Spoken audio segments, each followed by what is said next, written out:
priority. We sell everything auto except the gas. Visit our stores, 114C Hagley Park Road, Kingston, 24 Caledonia Road, Bandiville, 16 Main Street, Santa Cruz, St. Elizabeth. Contact us at 876-618-2781. The time by B-Mul Auto is 1 p.m. It's now time for Jamaica's first and the number one daytime sports calling show, The Sports Desk. Call us and let us have a discussion.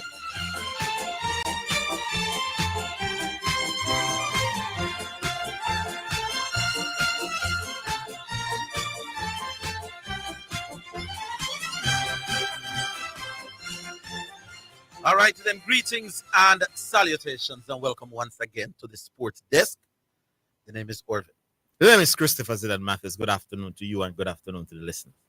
All right, I must say first of all, I enjoy listening to the program on Friday.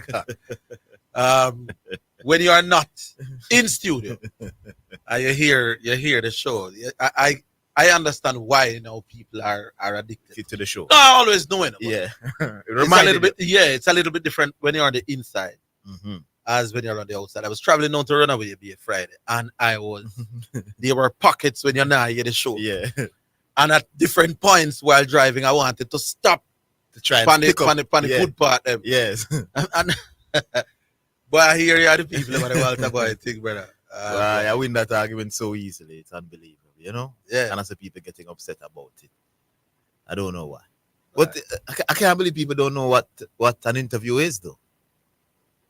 Something as simple as that, An interview, once it's only one person asking the question. It's an interview. Yes, you're doing an interview. So I say, who was Driver? Driver was saying it was not an interview. It was a reasoning. No. As long as it's me, I ask you question. Because in reasoning between man and man is that once it's one person asking the questions, then it's interview. Yeah. So I didn't understand that. But I'm not getting into that. A man was being asked about himself for 2 hours. That's an interview. Yeah. When you want a man a reason, it's the two who ask questions. Yes. That was an interview. Yeah. No. But like I said, I don't want to get into that. Are you aware of that? Yeah. I said they heard about the Walter Boy situation. But I heard, and I remember you interviewed Walter Boy maybe a decade ago. Mm-hmm. You came to Sean Grant outside, and then you recorded that interview, and you played it back on the Sports Desk the following day. Yeah. And he did tell us about that Watford incident, but we didn't play it on here. Because it was a recorded interview, and we omitted that. We didn't? Yes, man, because, we can't verify if what he was saying is true. Yeah. Yes. Here's because I've why would the JFF not get involved in his trip to Swansea? Clearly. I'm not sure. But it's difficult now because you're only hearing one side and you can't cast any aspersions about anybody that was involved without knowing the facts. Anyway, like I said, I don't want to mention more. My God, here's what people. Friday, this is one of the busiest weekends. Because Friday, I was down at Runaway Bay hosting a thing for the International Masters Cricket Tournament. KLAS will be having live reports on Saturday in the final. Final will be at Melbourne. So you can listen out for me doing some reports. So I won't be here Friday of this week either because Friday is the semi-final. So working like Porsche. And then on Saturday, I left out of Runaway Bay coming to Sabina Park for the All-Ireland 50 overs final between Kingston and St. Elizabeth. It was a very one-sided affair. Kingston were always the favorites. You have people like Brad Barnes and Kurt McKenzie and Romain Morris and Odin Smith. So that's 4 players who are likely to be in the starting 11 when Jamaica takes the field. I think we're starting on Wednesday in the regional Super 50 in Barbados or in Trinidad, I think. So Kingston were always the more star-studded team. Mm-hmm. So it was, but I didn't think St. Elizabeth put up a fight at all. Kingston made 309 with Brad Barnes scoring an attractive 80. Let me tell you something, people. Brad Barnes has come of age as a batsman. He was in the mix to captain this team. I think by now a lot of you would hear that. And he played at Etihad. His team was 17 for 2 when he and Kirk McKenzie came together. They put on maybe 170 yard, 180 yard. And looking on, remember, Kirk McKenzie has already played Test cricket. Yes. Brad Barnes is not yet, you would say, established as a Jamaica player. I think this season should be his breakout season. But just looking at the two of them during that 170 yard partnership, you wouldn't know who had played Test cricket and whatnot. You know what I mean? He looked absolutely good. I'm expecting Brad Barnes to do a lot in regional cricket this year.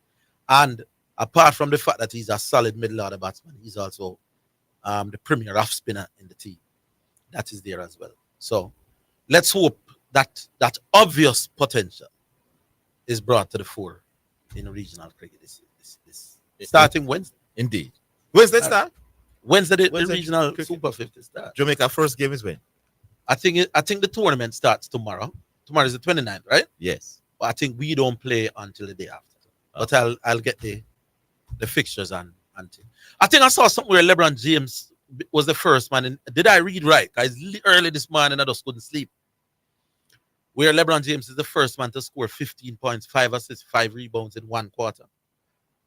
I'm not sure if it's 1 quarter or the 4th quarter, but there's some sort of record, some historic about the performance. About 15 points, 5 rebounds, 5 assists in a quarter. So anybody who have a little bit more information. I'm not sure if he missed a shot or I'm not sure the shot part went. Yeah. I think he at one point he was 6 for 6 from the field. LeBron James is still what? Top 10, Top 7 without a doubt. At 40 years old. At 40 years old this December. Amazing, man. Amazing. Yeah.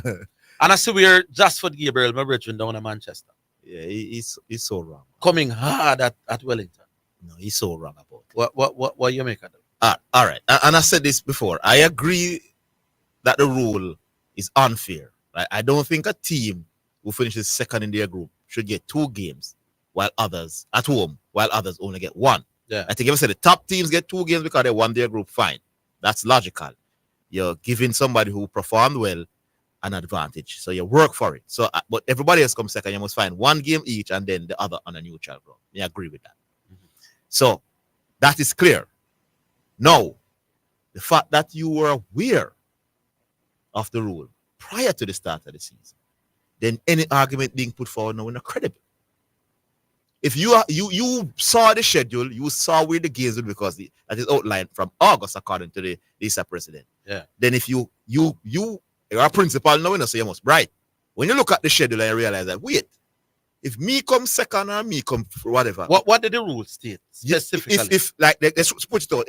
If team A finishes second, they're gonna go in that group with the second place from that group, and the game will be played here. So you could match it up and say if Stets come second in that group and we come second, we and Stets will be in the same group and Stets will get 2 home games. You know that from August.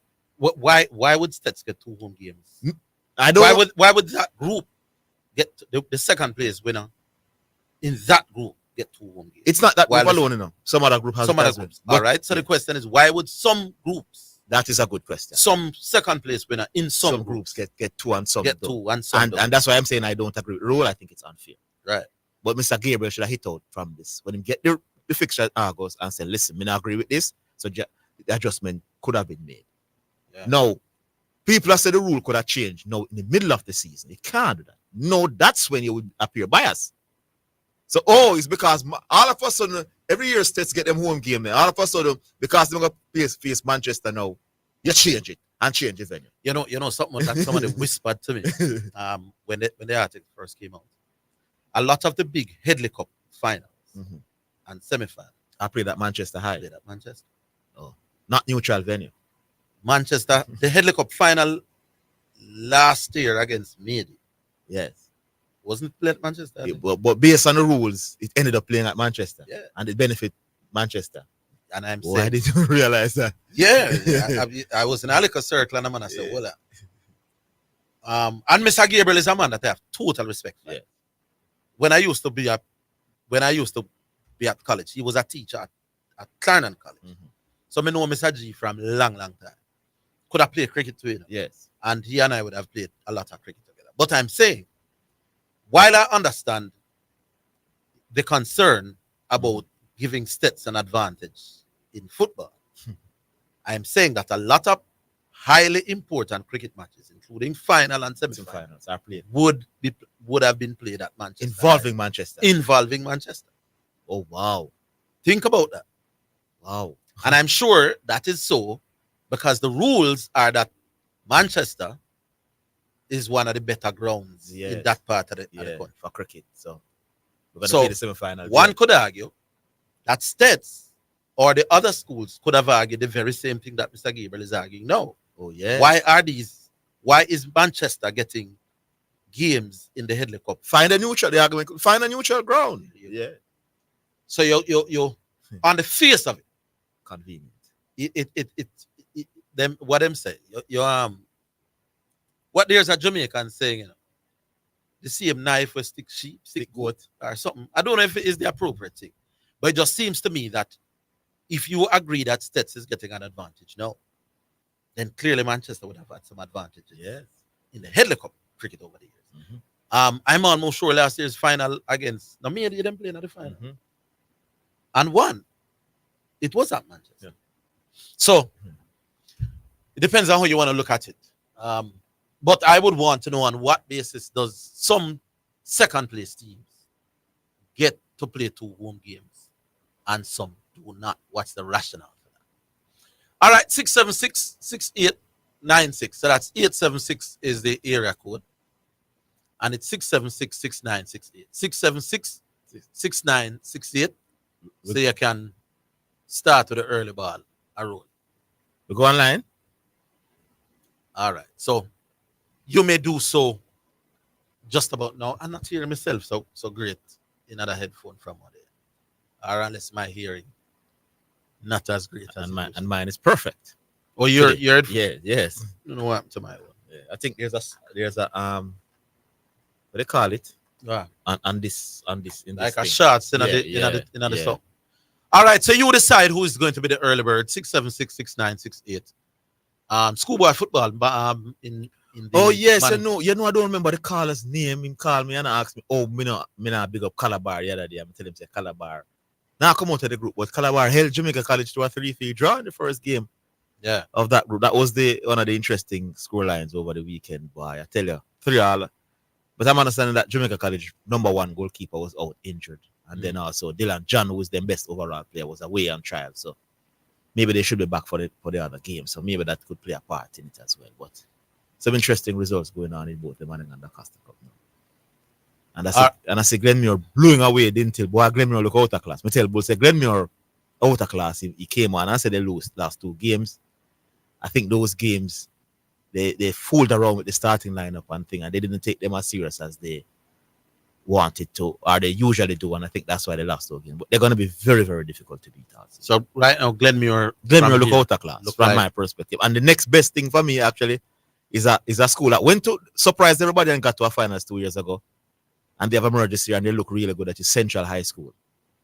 Yeah, so it look as if the Dakar Cup will stay in Clarendon. Wow. Yeah, you know, it will stay in Clarendon. Wow. I think you have 6